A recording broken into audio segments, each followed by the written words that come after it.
As new owner, I am sucking it. Just put it on. You can't tell an Asian he made a mistake. He'll go in the back and throw himself on a sword. これはもう生物学的な問題だと自分に私は考えています。これは環境をいくら変えてもですね、いくら環境を変えて黒人を一生懸命教訓してもアジア人のレベルまでいかないんです。I honestly don't think I brought home a C ever. My sister did once. Her life wasn't the same for about another year. Asian American girls between ages 15 and 24 have the second highest rate of suicide.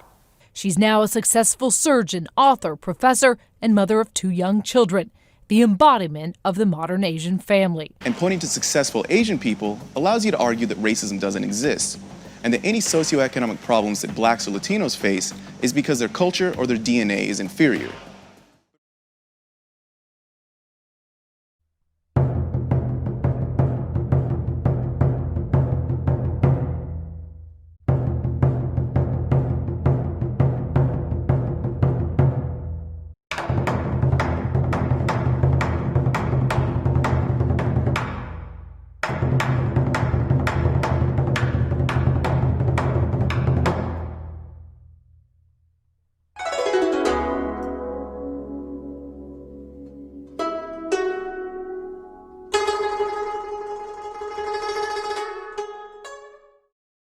The model minority myth is the idea that all Asian Americans are this monolithic group of hard-working, law-abiding citizens that serve as models for how racism and discrimination can be overcome to achieve the American dream. Now, at first, this might seem like a legit thing. After all, Asian Americans have the highest median annual household income and achieve higher levels of education than any other race. But, as we'll see later, this myth falls apart upon closer examination and is instead used as a tool to oppress Asians and other minorities. While white Americans have long used this narrative to explain Asian American success, there are many misconceptions as to how this myth even came about. So let's clear those up. The model minority myth tells us that Asian Americans as a whole are hardworking and industrious and have earned their place in white civil society. However, this is the exact opposite of the narrative that white Americans crafted when Asian immigrants first came to the US during the gold rush. Asian Americans have been a part of American history for a long time. When Asians first immigrated to the US during the gold rush, they predominantly worked in manual labor for low wages. In that time, those immigrants were resented and viewed as uncivilized, job-stealing lowlifes. Discrimination against Asian Americans was rampant, and the fear of the Yellow Peril led to lynchings and massacres of entire Asian settlements. Legislation such as the Chinese Exclusion Act of 1882 solidified Asian Americans' outsider status within the US. However, this same racist history would later be rewritten to highlight the noble sacrifices of Asian immigrants who would die working in California gold mines or building transcontinental railroads. Their hardworking nature was used as evidence for how they were able to create a better life for today's API community. This narrative is problematic because it dismisses the rampant discrimination against Asian Americans at the time, instead of choosing to glorify a past of racism and xenophobia. Nevertheless, the narrative was shifted, twisting the hatred of Asian Americans from job-stealing menaces into hard-working, true-blood American patriots. This new tale of Asian American success is the one that Americans have generally accepted. However, there's a crucial aspect of the Asian American story that is largely ignored, but plays a direct role in explaining how the model minority myth even came to be. Fast forward to 1965. The Immigration and Nationality Act of 1965 was passed, abolishing the national origins formula, which was the old quota system, one of the primary deterrents of Asian immigration since the 1920s. This new legislation, however, prioritized skilled laborers, political refugees, and family members of American citizens over immigrants with maybe less money or less education. At the same time, American attitudes towards Asian had begun to shift, and in order to promote that narrative, Asian Americans suddenly weren't job-stealing savages anymore, but evidence of a diverse and accepting America. This influx of highly skilled Asian immigrants, coupled with America's new attitude towards Asian Americans, allowed the model minority myth to prosper. That being said, these changes benefited some Asian groups significantly more than others. While the Immigration and Nationality Act of 1965 did pave the way for many educated immigrants from countries like China or South Korea to become professionals, it also allowed many immigrants fleeing war-torn countries like Cambodia and Vietnam to enter around the same time, though they faced many more barriers due to their relative lack of education and lower socioeconomic status. The difference between these groups of immigrants is stark, and to say that everyone is equal upon entry into the U.S. is a farce.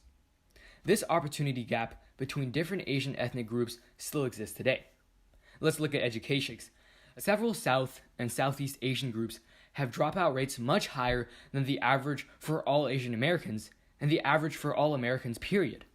While 2.5% of all Asian Americans drop out of school, that number climbs to 8% for Cambodians, 20% for Nepalese, and 28% for Burmese. While education is only one of many measures of success, these disparities suggest the success is more difficult to achieve for some Asian American groups than others. Ever since we first came to the US, the perceived success of Asian Americans has been used by the system of white supremacy to denigrate Black Americans. For instance, after the Civil War, Southern plantation owners developed schemes to import Chinese laborers to compete against recently freed slaves, supposedly punishing them for leaving the control of their owners. Almost a century later, in 1966, sociologist William Peterson coined the term model minority in a New York Times article entitled Success Story, Japanese Style. Peterson emphasized that a strong family structure and a cultural emphasis on hard work allowed Japanese Americans to overcome the prejudice they faced during World War II and achieve success.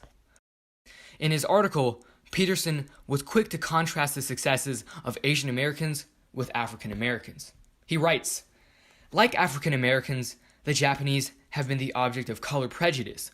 When new opportunities, even equal opportunities, are opened up, the minority's reaction to them is likely to be negative, either self-defeating apathy or hatred so all-consuming as to be self-destructive. The history of Japanese Americans, however, challenges every such generalization about ethnic minorities.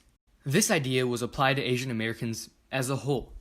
But of course, such a statement minimizes the centuries of bigotry, enslavement, and racism faced by African Americans. During the Civil Rights Movement, the model minority myth was used to undercut movements calling for black rights and racial justice, as it still is today.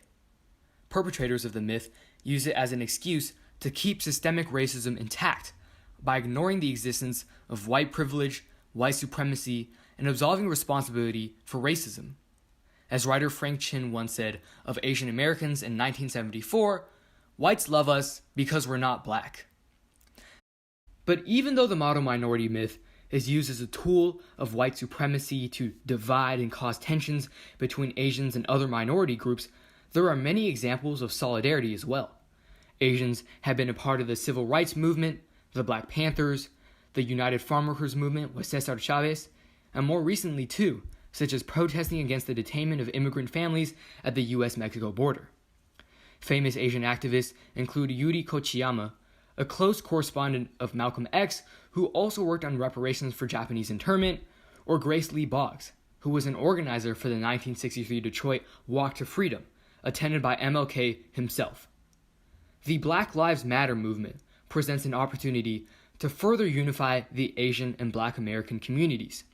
With the recent murders of Breonna Taylor, George Floyd, Elijah McClain, and countless others, it's especially important to stand up for what is right when it's right.